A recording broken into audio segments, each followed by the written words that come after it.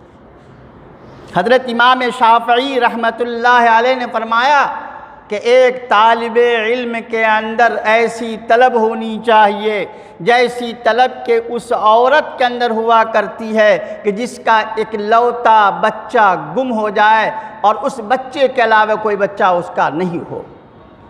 فرمایا طلب المرأة المظلة ولدها ليس لها غيره، کہ ایک عورت جس کا اکلوتا بیٹا ہے، آپ پوچھئے ابھی ہم سب کے امام مولانا محمد اکرام صاحب دامت برکاتہم کی کیفیت کو معلوم کیجئے۔ ابھی میں نے عصر کے بعد ان کو فون کیا تو فون پہ وہ رو رہے تھے، رو رہے تھے۔ ہم سب مل کے دعا کریں کہ بچہ ان کا مل جائے، کہو آمین بھائی، دعا کریں۔ تو میں کہہ رہا تھا امام شافعی نے فرمایا کہ ایک وہ عورت جس کا اکلوتا بچہ ہو، دوسرا کوئی بچہ نہیں، ایک بیٹا بس، وہ گم ہو جائے تو اس عورت میں کیسی بے چینی ہوگی، کیسی طلب ہوگی، کہاں کہاں نے اپنے اس بچے کو تلاش کرے گی کہ بس یہی طلب، یہی کیفیت ایک طالب علم کے اندر ہونی چاہیے کہ اس کے دل میں، دماغ میں اور کوئی ارادہ ہی نہیں آئے، کوئی اور خیال ہی نہیں آئے۔ اگر یہ طلب ہوگی اور یہ جب فکر ہوگی، یہ لگن، یہ دھن ہوگی تو عزیز طلبہ آپ کامیاب ہوں گے۔ اپنا حوصلہ آپ بلند رکھیے۔ آپ ہمیں مت دیکھیے، اپنے استاذ مولانا محمد نعیم صاحب کو نہ دیکھیے کہ ہم کو مولانا محمد نعیم صاحب کی طرح تقریر کرنی ہے، ایسا عالم بننا نہیں۔ آپ اپنے اندر حوصلہ رکھیے کہ ہم عطا اللہ شاہ بخاری جیسے مقرر بنیں گے، ہم حضرت مولانا حفظ الرحمان سیواروی رحمۃ اللہ علیہ کی طرح مقرر بنیں گے، ہم حضرت مولانا ابوالکلام آزاد رحمۃ اللہ علیہ کی طرح مقرر بنیں گے، ہم حضرت مولانا مفکر اسلام حضرت مولانا محمد ولی صاحب رحمۃ اللہ علیہ کی طرح مقرر بنیں گے۔ جب حوصلہ آپ کا بلند ہوگا تو پھر آپ کو کچھ ملے گا، کچھ بڑا حوصلہ رکھیے گا، اور اس بڑے حوصلے کے لیے حاصل کرنے کے لیے آپ اسی طرح کی کوششیں بھی کریں گے تو آپ کو کچھ نہ کچھ مل جائے گا۔ ایک بہت بڑے عالم گزرے ہیں، بہت بڑے محدث، بڑے فقیہ۔ ایک دفعہ ان کو خیال آیا کہ اپنے بیٹا سے پوچھیں کہ تم کس طرح کا عالم بننا چاہتے ہو؟ تو بیٹا بھی جانتا تھا کہ میرے والد بہت بڑے عالم ہیں، بڑے فقیہ ہیں، بڑے محدث ہیں، تو کہیں اور نگاہ نہیں گئی، باپ پہ نگاہ گئی۔ بیٹے نے کہا کہ ابا حضور ہم آپ کی طرح عالم بننا چاہتے ہیں۔ تو وہ عالم سر پکڑ کر کے رونے لگے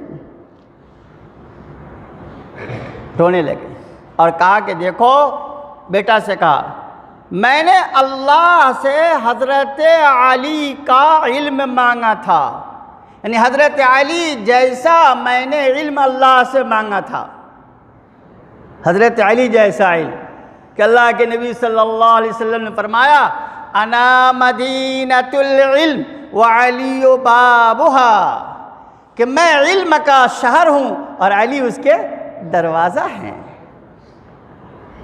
تو اس عالم نے کہا کہ میں نے اللہ سے حضرت علی رضی اللہ تعالیٰ عنہ جیسا علم اللہ سے مانگا تھا تو مجھ کو یہ معمولی سا علم ملا۔ اب تم مجھ جیسا بننا چاہتے ہو تو پھر کہاں چلے جاؤ گے؟ بالکل نیچے چلے جاؤ۔ حوصلہ بلند رکھیے، اللہ کن فیکون کا مالک ہے، ساری قدرت اس کے قبضے میں ہے، وہ جو چاہتا ہے وہی ہوتا ہے۔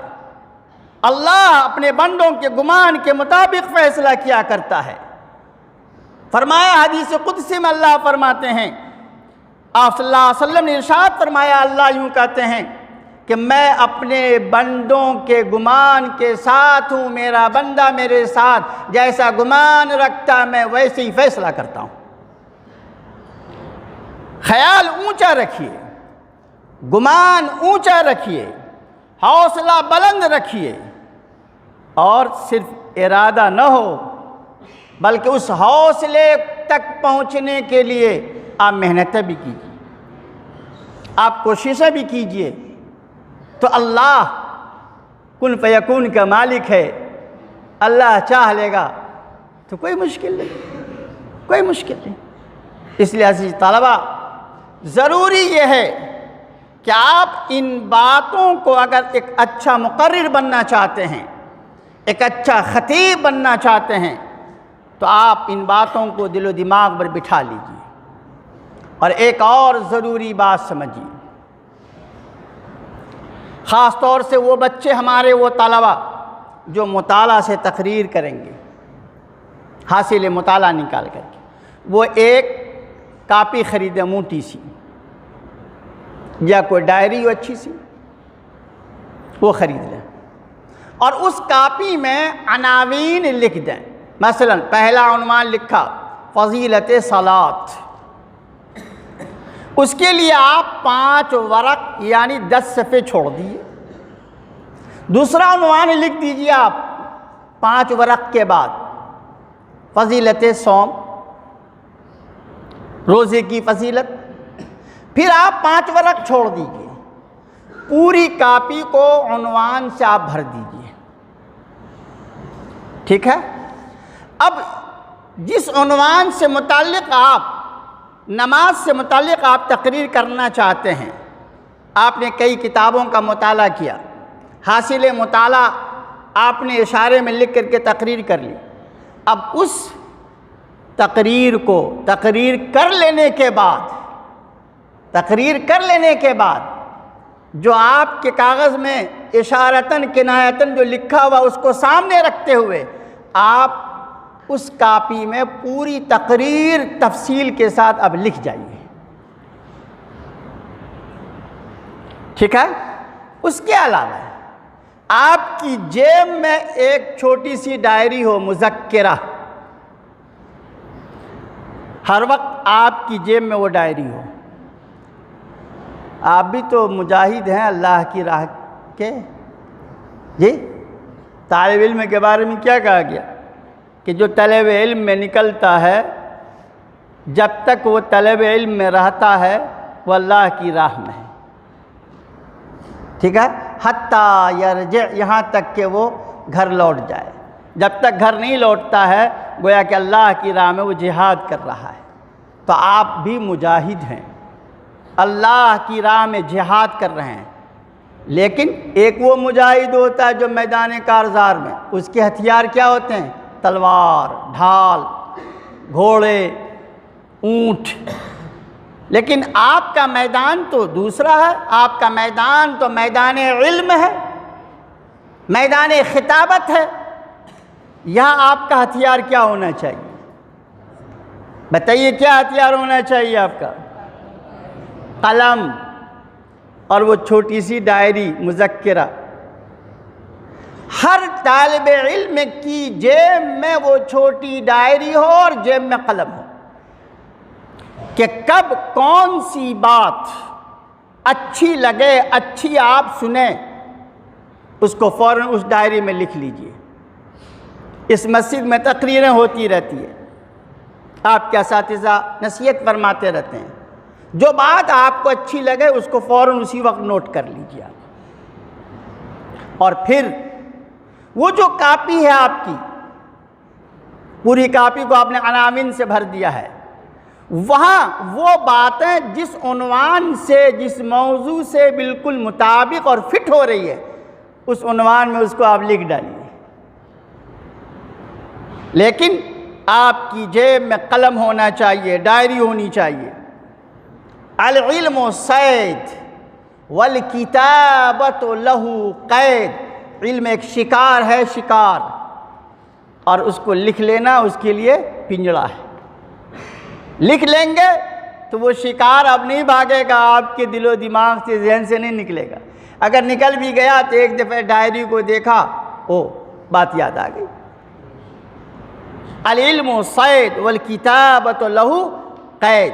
ہر طالب علم کے ذہن میں، ان کی جیب میں ایک ڈائری اور ایک قلم ہونا چاہیے. خود اللہ کے نبی صلی اللہ علیہ وسلم نے فرمایا قید العلم بالکتابہ، کہ علم کو قید کر لیا کرو کتابت کے ذریعے، یعنی اس کو لکھ لیا کرو. اس لیے وہ طلبہ جو مطالعہ سے تقریر کریں گے ان کے لیے ضروری ہے، خاص طور سے ان کے لیے خاص طور سے ضروری ہے، یوں تو ہر طالب علم کی جیب میں وہ مذکرہ، ڈائری اور قلم ہو، کہ جب کوئی بات سنے اس کو لکھ لیں اور اس کاپی میں اس کو محفوظ کر لیں. جب وہاں وہ باتیں محفوظ ہو جائیں گی تو اگر آپ کے سینے سے وہ بات اگر نکل بھی گئی ہے تو سفینے میں وہ بات موجود ہے. سینے سے بات نکل گئی، سفینے میں موجود ہے. لیکن کوشش یہ بھی کیجئے کہ جو سفینے میں، کاپی میں آپ نے لکھ لیا ہے وہ اپنی سینے میں بھی منتقل کر لیجئے، ورنہ اس نحوی کی طرح ہو جائے گا کہ ایک نحوی نے نحو کے قواعد وغیرہ اپنی کاپی میں سب کو محفوظ کر لیا، لکھ لیا، اور اسے یاد کیا نہیں تھا، اور دسترخوان، مولانا رضی صاحب سے روٹی لینے کے لیے گئے، دسترخوان میں کاپی بھی رکھ لی اور روٹی بھی لے لی. کہیں پہ رکھا، کتا آیا تو کتا کی قوت شامہ تو بہت مضبوط ہے. ایک دفعہ میں یہاں سے لا رہا تھا سالن، کلو کے یہاں سے، تھیلے میں گوشت تھا، پیچھے سے کتا آیا اور اس نے اپنا کام کر لیا. اور میں حیران کہ اسے کیسے پتہ چلا، کالی پلاسٹک تھی کہ اس میں گوشت ہے، تو قوت شامہ اس کی بہت مضبوط ہے. وہ کتا آیا اور وہ لے کر کے بھاگا، اس میں وہ کاپی بھی موجود جس میں نحو کے گرامر قواعد لکھے ہوئے تھے. پیچھے پیچھے دوڑے جا رہے ہیں، بھئی کیا ہوا، کیوں دوڑ رہے کتا کے پیچھے؟ تو کتا میرا علم لے کے بھاگ گیا. لوگوں نے کہا تم نے لکھا یاد نہیں کیا کہ کتا لے کے بھاگ گیا؟ جی، تو جب آپ صرف سفینے میں رکھیں گے تو کوئی لے کے بھاگ جائے گا. سمجھ رہے ہیں؟ چاہے وہ کتا 4 ٹنگا ہو یا کتا وہ 2 ٹانگ والا ہو، وہ بھی لے کے بھاگ سکتا ہے. آپ اس کو سفینے سے سینے میں منتقل کر لیجیے، یہ بہت ضروری ہے. عزیز طلبہ، یہ منتشر باتیں جو آپ کے میرے ذہن میں جو باتیں آئی ہیں، ان باتوں کو میں نے آپ کے سامنے رکھا ہے حضرت مولانا کے حکم سے. یاد رکھیے، ایک چیز بہت ضروری ہے کہ آپ خوش نصیب ہیں کہ وہ چیز یہاں موجود آپ کو حاصل ہے. ماحول، مقرر بننے کے لیے ماحول ضروری ہے. الحمدللہ یہاں ماحول موجود ہے، یہاں ایک نظام ہے، آپ کے ایک سرپرست ہیں جو انجمن کی پوری نگرانی کرتے ہیں، اور آج سے نہیں ایک زمانے سے نگرانی کر رہے ہیں.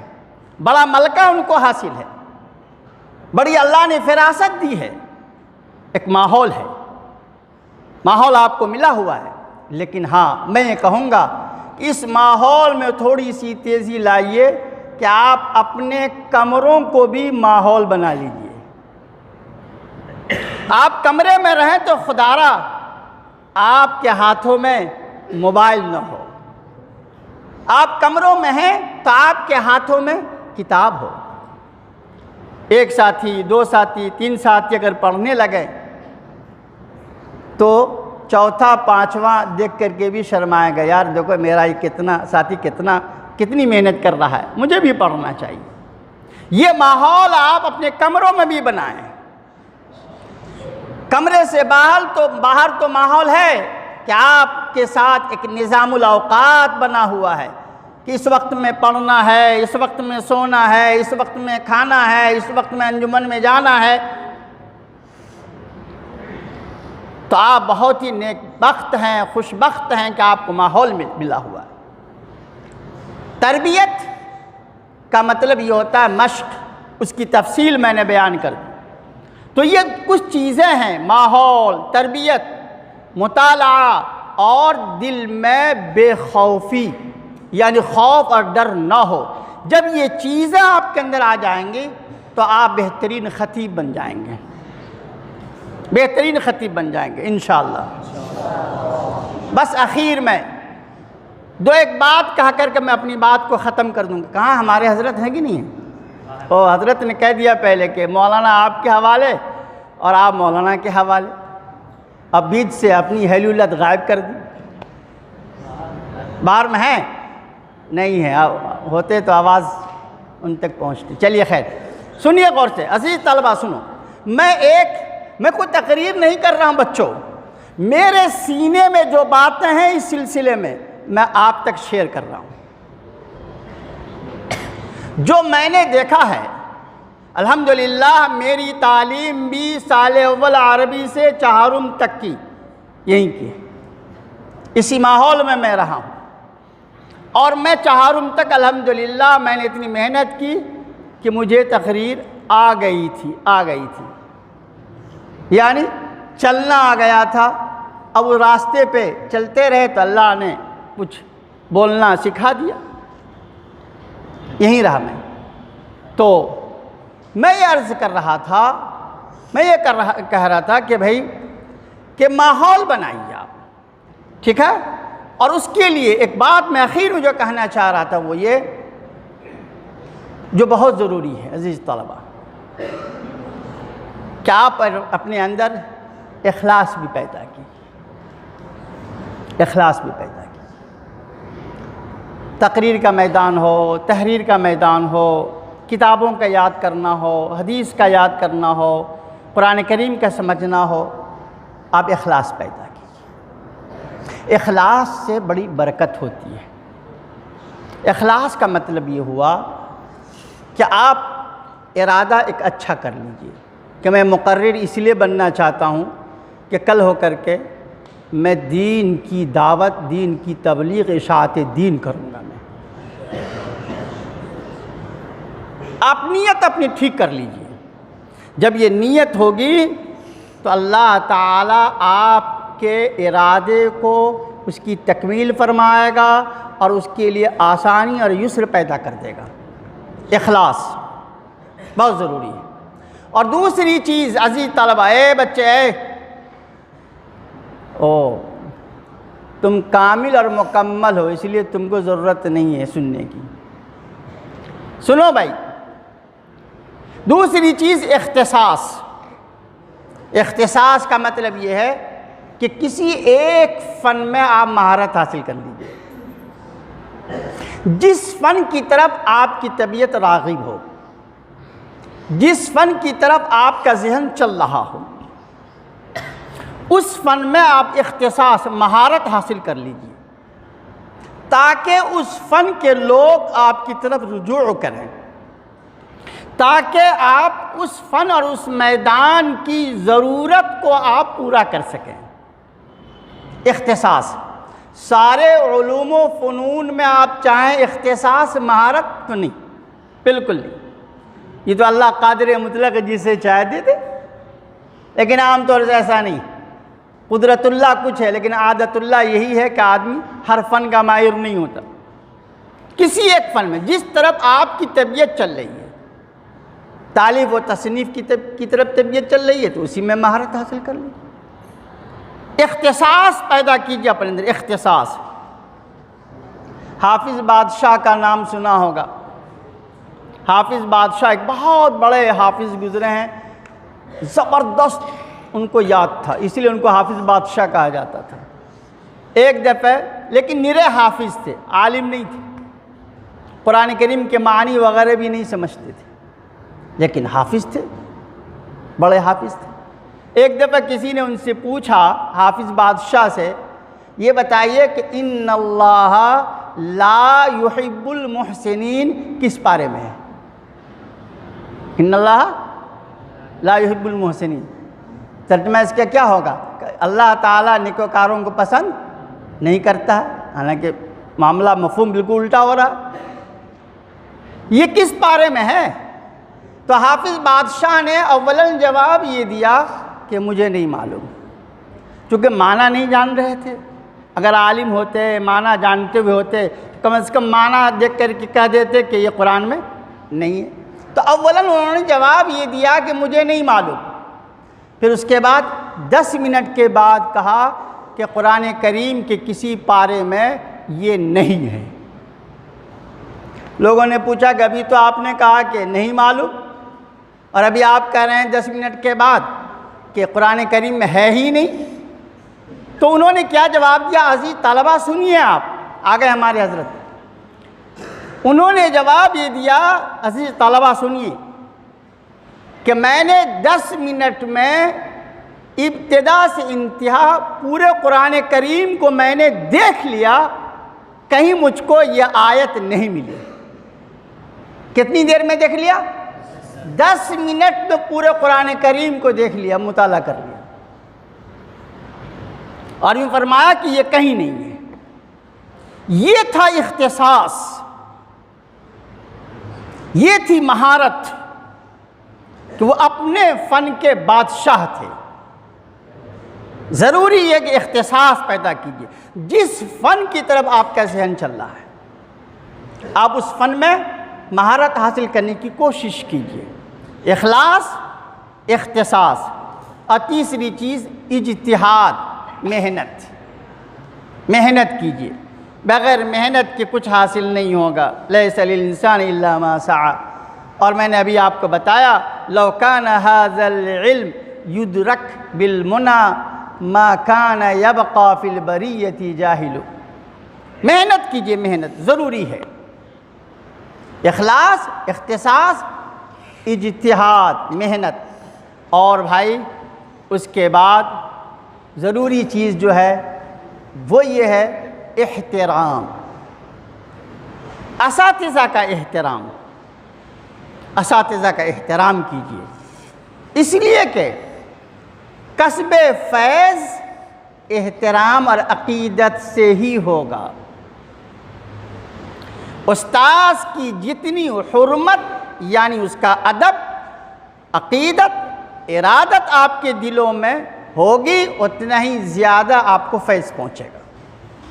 آپ نے اگر اپنے اساتذہ کے تئیں دل میں کچھ کھوٹ رکھا تو فیض آپ کو نہیں پہنچے گا، کسب فیض آپ نہیں کر پائیں گے۔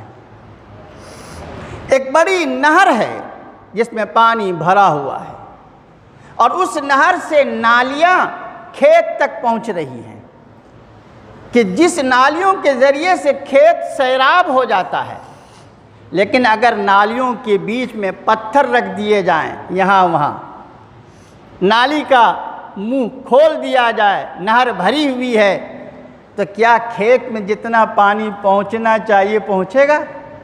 نہیں۔ کیوں؟ اس لیے کہ بیچ میں رکاوٹیں موجود ہیں۔ عزیز طلبہ، کھیت آپ ہیں، اور یہ نالیاں یہ آپ کی عقیدت ہے، ارادت ہے، محبت ہے، سچا تعلق ہے، احترام ہے، اور یہ نہر آپ کے اساتذہ ہیں۔ آپ کے اساتذہ علم کی نہر ہیں، اور آپ کھیت ہیں۔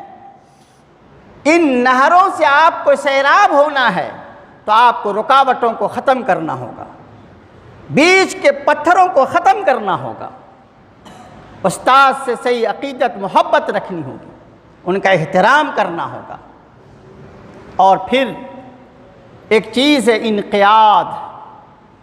انقیاد یعنی اطاعت، اساتذہ کی اطاعت، ذمہ دار کی اطاعت، مدرسے میں جو لوگ بھی کارکنان ہیں، کام کرنے والے ہیں، اساتذہ ہیں، جو جہاں پہ کام کر رہے ہیں، سب کی اطاعت، سب کا ادب، سب کا خیال، یہ ضروری ہے۔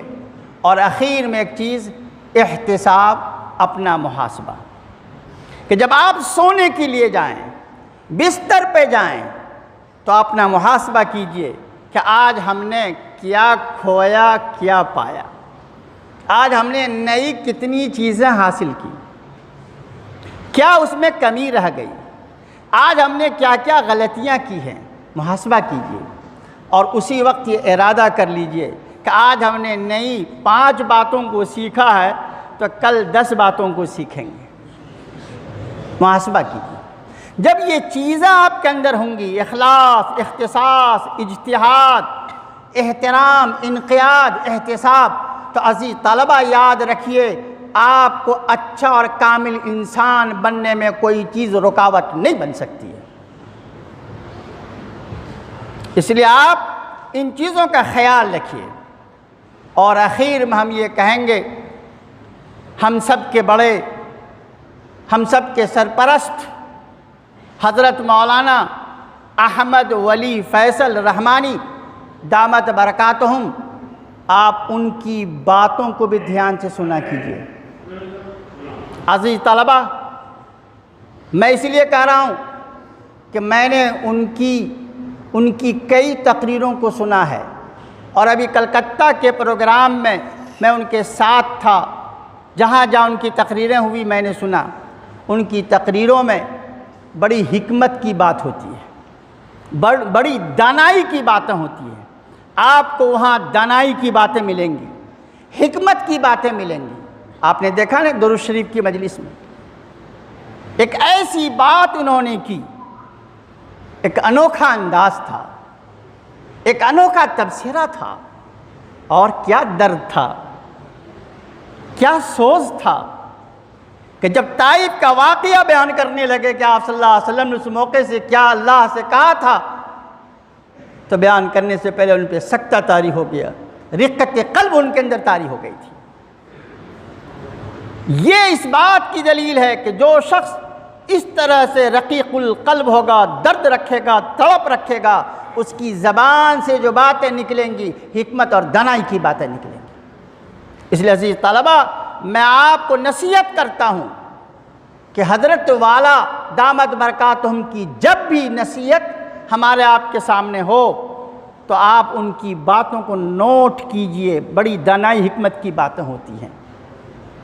اور اللہ تعالیٰ نے یہ وراثت، یہ میراث منتقل کر دی ہے۔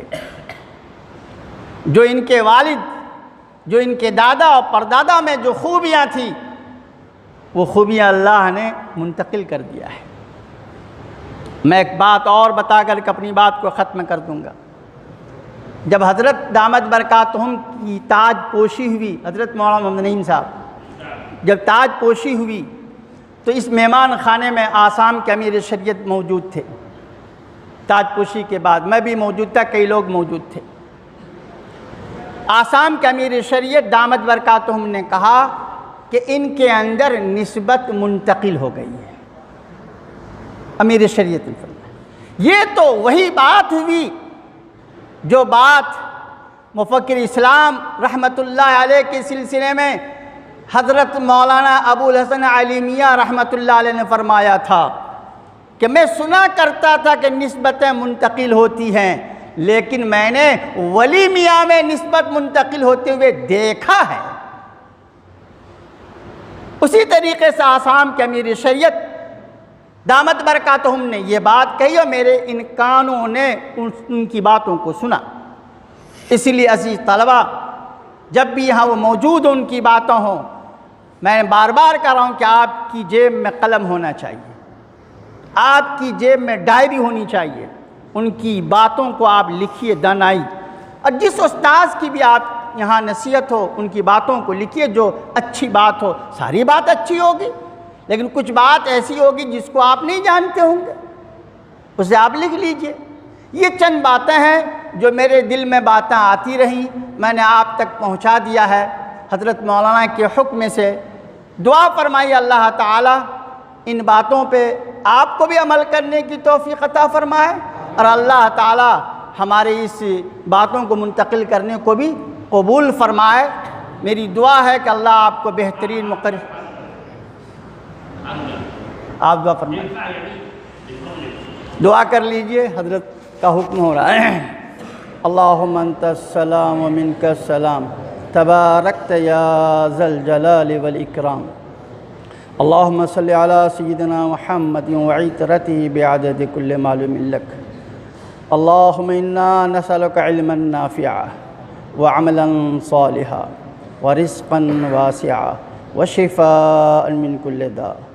اللہم انی اعوذ بک من اربع، من علم لا ينفع ومن قلب لا يخشع ومن نفس لا تشبع ومن دعاء لا يسمع۔ ربنا تقبل منا انك انت السميع العليم وتب علينا انك انت التواب الرحيم۔ صلی اللہ تعالی علی خیر خلقہ محمد وعلی آلہ واصحابہ اجمعین برحمتک یا ارحم الراحمین۔